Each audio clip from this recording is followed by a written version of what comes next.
Eguardion, guztioi, eta bi esker bihotzez Irungo Fikoba honetara etortzeagatik.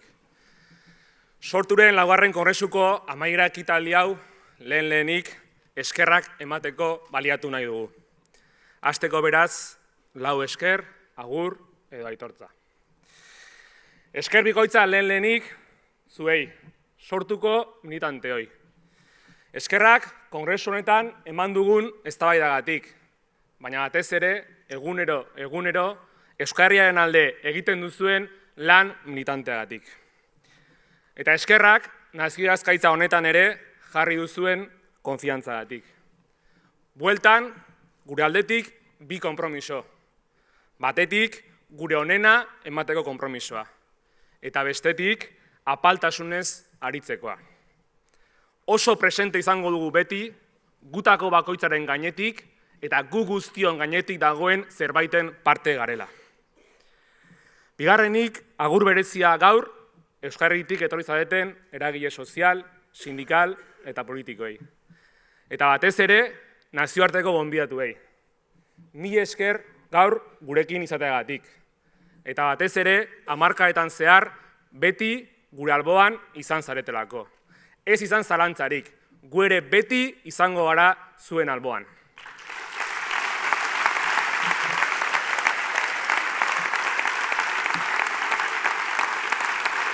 Momentu zaila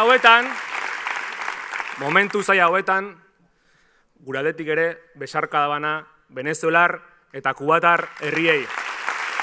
Baina batez ere, besarkada handi bana Kurdistango eta Palestinako herriei ere.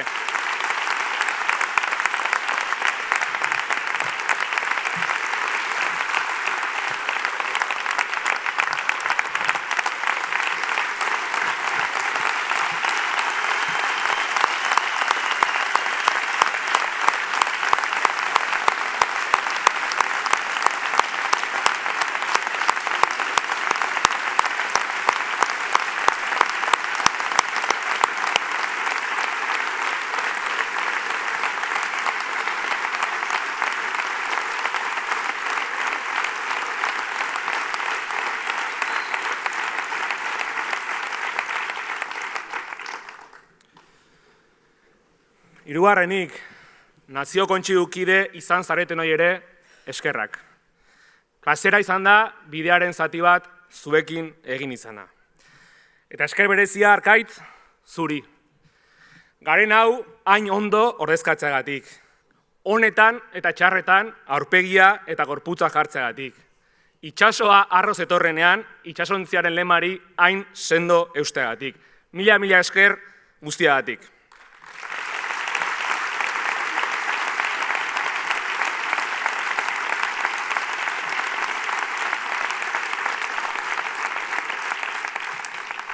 Eta azkena eskertza edo aitortza gaur, nazioazkaitza berri honetan parte hartzeko urratsa egin duzuen guztioi.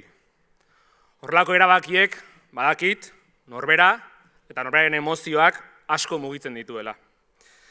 Gorka Urbizuk orain hilabete gutxi atera duen kantuan dio, diamante landugabea da gure xamurtasuna.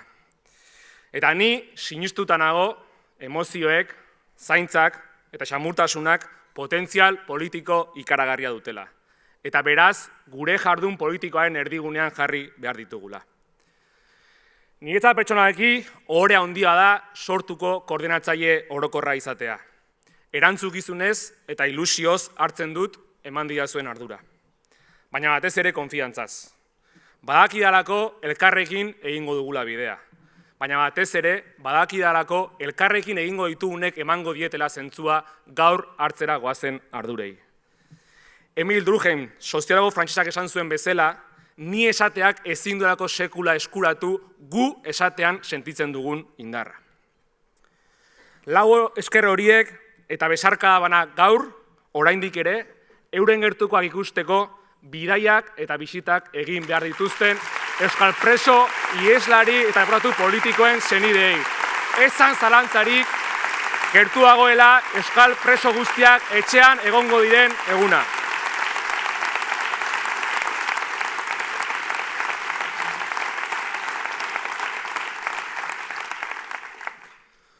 Kongresu honen amaiera heldu gara, baina hau ez da etapa baten itxiera.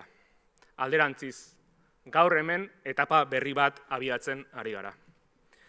Hilabete ere ez duen urte honek, dagoeneko utzi dizkigu bizi dugun mundu konplexu eta ezegonkorrau modu argian islatzen duten argazkiak. Horietariko bat, urtarrilaren 9ak utzi zigun. Argazki horretako protagonista batek hala esan zuen. Eskerrik asko, presidente jauna, Venezuela hobea izateko atea irekitzagatik. Josu Jon Imaz, Resoleko kontseilari ordezkariarenak dira hitzok. Eta hitz hauen atzean ezkutatzen da zuzen ere bizi dugun garai historikoaren lehen ataka. Kapitala ala bizitza. Kapitalismo neoliberala ezberdintasun sozialak areagotzen eta planetaren muga biofisikoekin talka sortzen ari da. Eta beraz, bizitza bera da materialki arriskuan jartzen ari dena. Ondorioz, krisi garaia dira hauek. Arrisku handiko garaiak. Baina baita aukera handikoak ere. Sistema kapitalismoaren beraren mugak agerian geratzen ari diren honetan, sistema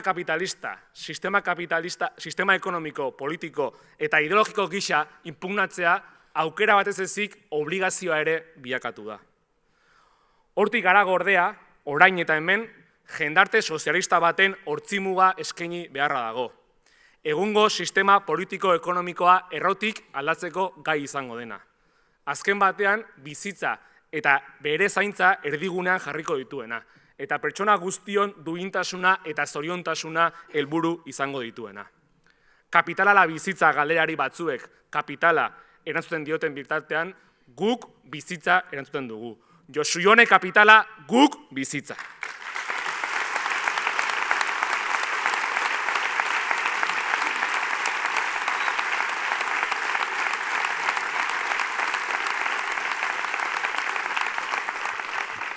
Ezkerraren paper historikoa ez da imperialismo eta imperioen artean hautatzea. Zibilizazio berri bati ateak zabaltzea baizik.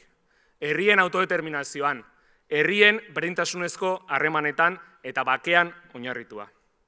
Horregatik, burujabetzaren inguruko eztabaida estrategikoa izango da hurrengo urteetan. Bai eskala kontinentalean, bai eskala nazionalean. Europak erabaki egin behar du. Ameriketako estatu batuen interesei men egin edo autonomia estrategikoa jorratzeko bideari ekin. Guk argi diogu, Europak etorkizuna izan nahi badu, bere burujabetza estrategikoa eraikitzeko autua egin behar du. Baina burujabetza hemen, Euskal Herrian eraiki behar dugu. Ezker abertzaleak bere hasieratik izan duen bezala, klase borroka, borroka feminista, borroka antirrazista, azken batean zibilizazio justu bat eraikitzea gure herrian nazio askapen prozesuei lotua dagoelako. Porque queremos y necesitamos la independencia y un Estado propio para garantizar la supervivencia de nuestro pueblo. Porque queremos y necesitamos un Estado propio para construir un modelo social, económico justo. Para garantizar una sociedad feminista, para construir una democracia radical. Queremos y necesitamos un Estado propio porque somos una nación y porque tenemos derecho, como todas las naciones del mundo, a ser libres. Independentzia eta estatu propioa nahi eta behar dugu. Gure herriaren bizirapena bermatzeko. Estatu propio bat nahi eta behar dugu. Eredu sozial eta ekonomiko justu bat eraikitzeko. Jendarte feminista bermatzeko. Demokrazia erradikal bat eraikitzeko. Estatu propio bat nahi eta behar dugu nazioa garelako. Ez garelako ez frantsesak, ez espainolak. Euskalduna garelako eta munduko gainerako nazio guztiek bezala libre izateko eskubidea daukagulako.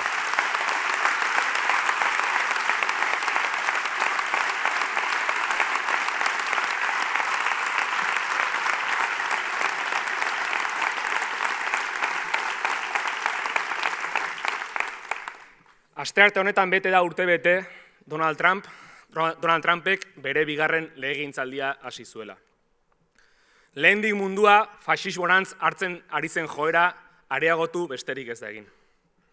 Jopuntuan jarri dituzte berriro langileon eskubideak, hizkuntza eta kultura gutxituak, feminismoa eta LGTBIQ+ kolektiboko personak, klima larrialdiari aurre egiteko neurriak eta persona migratuak. Mundu osoan ez ezik, Espainiar eta Frantziar estatuetan ere pulsio autoritarioa indarra hartzen ari da.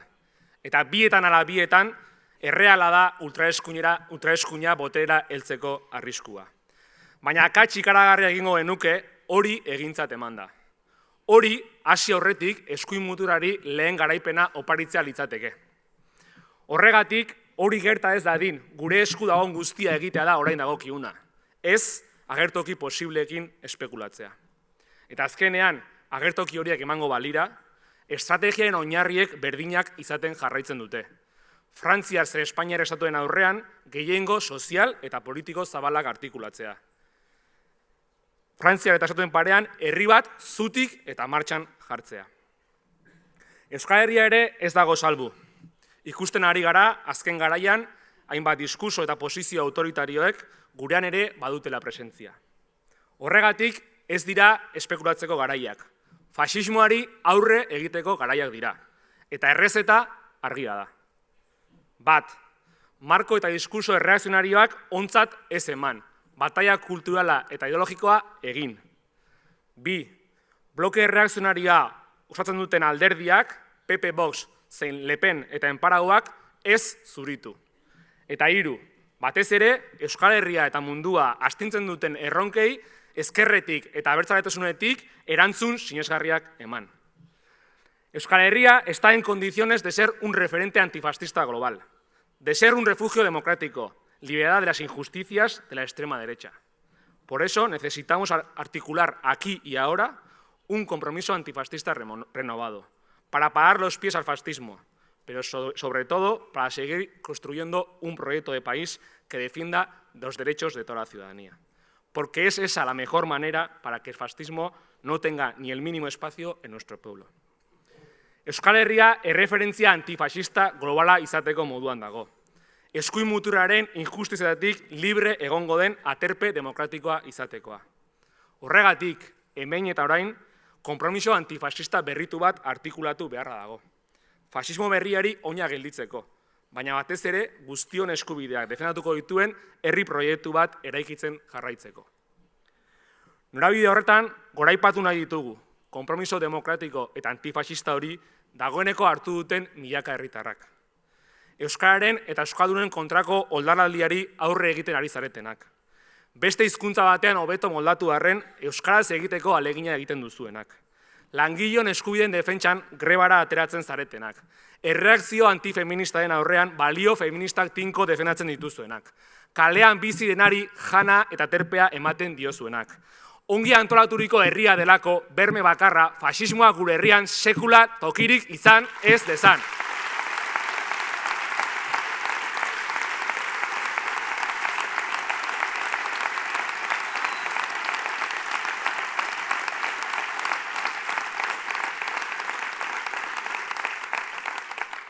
Esan dugu, fasismoa esparru guztietan borrokatu beharra dago. Baina horretara soilik mugatzea, Euskal Herriaren gaitasunak eta anbizioak mugatzea litzateke. Izan ere, munduaren joera autoritarioaren kontrakarrean, hemen badagoelako nahikoa gaitasun sozial, komunitario, politiko eta instituzional sakoneko eraldaketa politikoari bide emateko. Eredugarria da gure herriak duen ehun sozial antolatua. Herri mugimenduetan, eragile komunitarioetan, sindikaletan, politikoetan, zein jendarte egitura askotarikoetan antolatzeko daukagun joera. Hori da gure herriak duen altxorrik handiena. Indar horien gaitasuna askatzetik urrun gaude ordea. Geroz eta partekatuagoa da gure herriak eskala handiko erreakzio bat behar duela. Esparru politikoan, sindikalean, enpresa munduan eta euskalgintzan. Erreakzionatu nahi bat ere antzematen dugu. Euskal Selekzioen azken partidan eta Miribilan Euskalgintzaren Kontseiluak egindako ekitaldian ikusi ahal izan genuen bezala. Halako bulkada bateko ordea, estrategia, elkarlana eta militantzia behar ditu. Hortzimuga eta borroka partekatuak abian jartzea. Gehiengo subiranista eta eraldatzailea artikulatzea. Herri indarrak misio eta proiektu argi batera bideratzea. Ezberdinen arteko elkarlana lantzea. Gaitasun instituzionalen eta bulkada herritarren arteko indarrak jostea. Badira zumeak, badira bideak eta badira aukerak. Hala ikusiko dugu besteak beste, martxoaren 17an, gutxieneko soldata propioen aldarriarekin Euskal Sindikatu deitu duten greba orokorrean. Euskal Herrian, posible da. Batu ditzagun indarrak eta egin dezagun posible.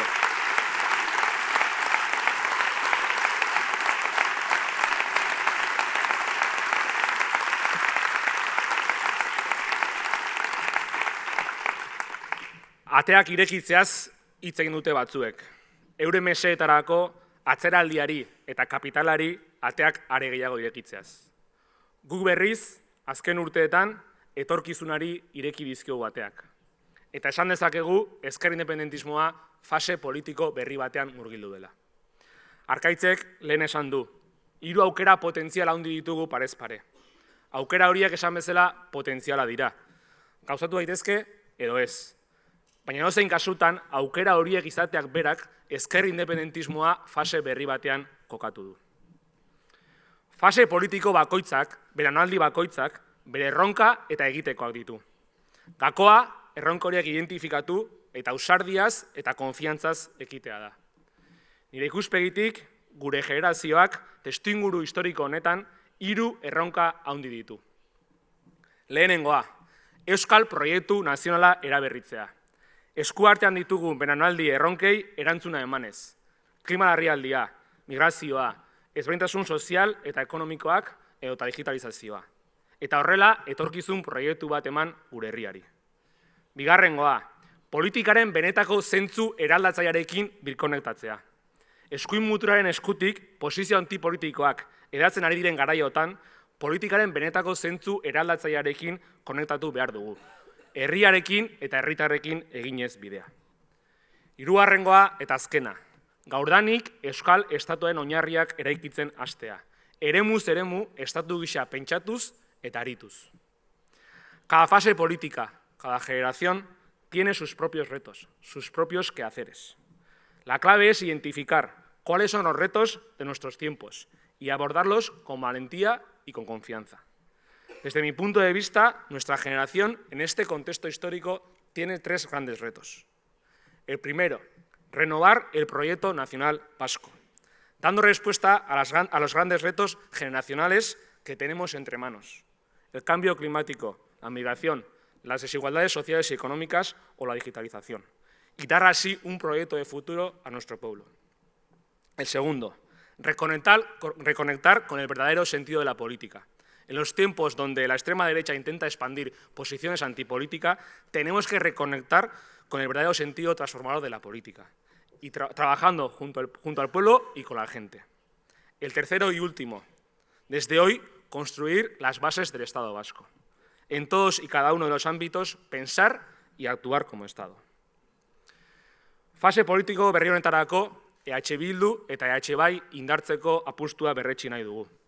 EH Bildu eta EH Bai ezkerreko independentiston etxea eta erreferentzia nagusia dielako. Eraldaketa politikorako eta sozialerako tresna eta geroz herritar gehiagorentzat erreferentzia eta esperantza. Euskal Herria osoa kontuan hartuta lehen indar politikoa. Honen aurrean, ezker independentismoa igatzeko ofensiba politiko eta mediatikoa martxan da. Horretarako, aski aliantza kuriosoak ikusi ditugu dagoeneko. Eta are kuriosoak ikusiko ditugu hurrengo urteetan. Dena balioko du ezker independentismoaren goranzko joera gelditzeko. Gezurrak, deskalifikazioak eta gu desagerrazteko mehatxuak barne. Argi esaten dizuegu, alferrik ari zarete. Ez gaituzue zentimetro erdi bat ere gure bidetik mugituko. Gu independentista gara. Euskal Errepublika nahi dugu. Herriarekin eta herritarrekin ari gara. Geroz eta gehiago gara, are gehiago izango gara, eta beste batzuekin batera herri hau gidatzeko prest gaude.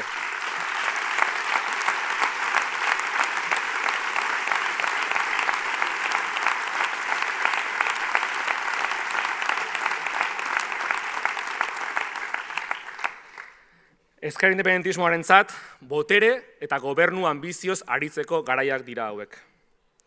Orain gutxi irratian, alderdi politiko bateko bozeramaileak entzun nuen esanez, ondo bidean 2026an ez zela hauteskunderik izango Euskal Herrian. Gonbiapen bat berari. Martxoko 3. eta 4. igandeetan Ipar Euskal Herrian izango diren herriko etxetako hauteskundei errepara diezaien. Hemendik, gure herria bitan zatitu nahi duen muga inposatuen ertzetik, gure bultzada eta gure indarra, hautagaitza ezkertiar eta abertzale guztiei.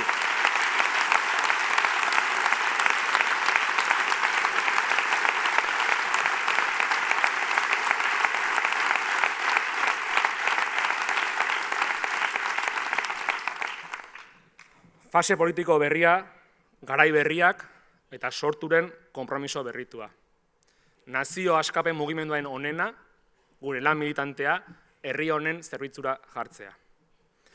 Gure lan militantearen muinean, gure herriaren askapen nazionala eta soziala eskuratzeko ardura dago. Hori gara, horretarako gara.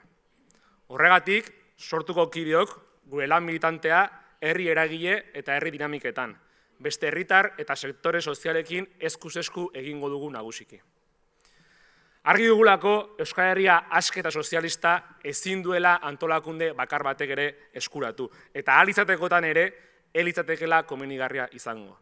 Guk, gure herria, herritarrekin eraiki nahi dugu. Euskal Herriarekiko maitasuna mugitzen gaitu. Gure herria askatasunera eramateko ametsak taupatzen digu bihotza. Eta lagunok, garaiotan, norbere zilborra baina handiagoa eta garrantzitsuagoa den zerbaiti lotzea, bizitza osorako proiektu kolektibo askatzaile batera lotzea, iraultzailea da. Hala erakutsi zigun, orain gutxi joan zaigun Arantzarrutik. Batzuek, iraultza estudiatzen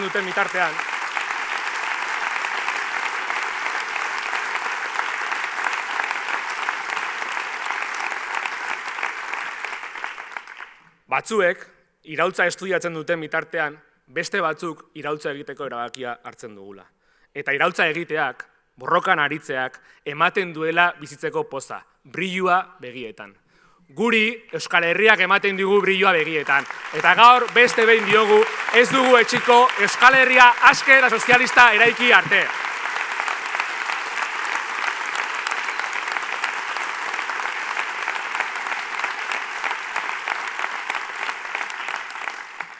Bukatzeko.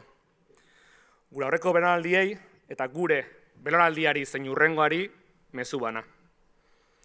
Gure aurreko belaunaldiari eskerrak. Eskerrik asko, garai bakoitzean zenituzten baldintzetan borrokara lotu zinetelako. Ez izan zalantzarik, zuen amets, balio eta borrokak, zuen ezker abertzalea gugan dagoela, gu garela.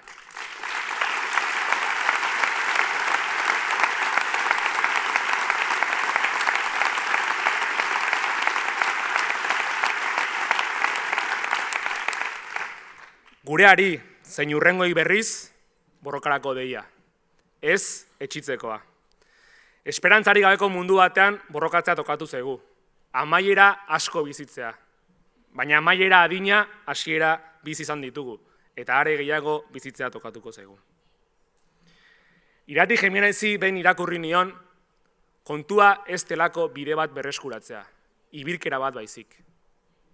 Kontua ez da bide bat berreskuratzea. Ibilkera bat baizik. Gu gaur hemen gaude, gure aurretik, beste askok, bideari ekin zeniotelako. Baina hain zuzen ere horregatik, gu ez gaude gaur hemen, ibili zenituzten bide berak ibiltzeko. Gu gaur hemen gaude, onaino akarri gaituen ibilkera presente, gure bide propioak ibiltzeko.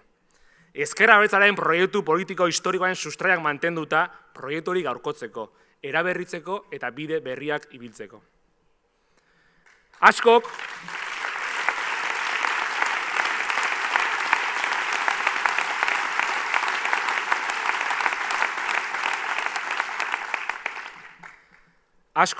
Euskal Herria aske, sozialista, feminista eta euskalduna fikzio bat dela sinistarazi nahiko digu.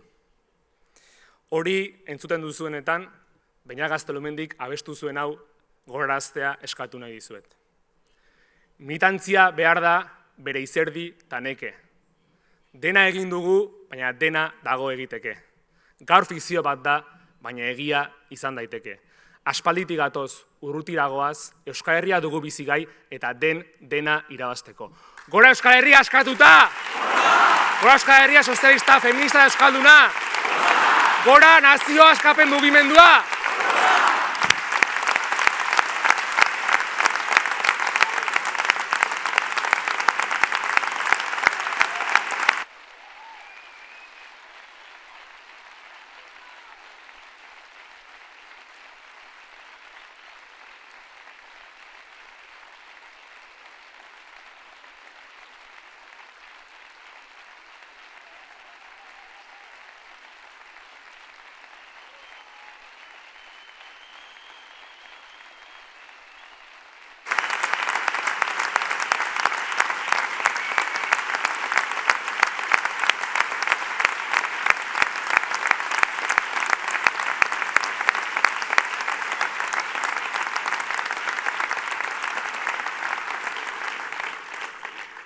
Eusko gudaria gera.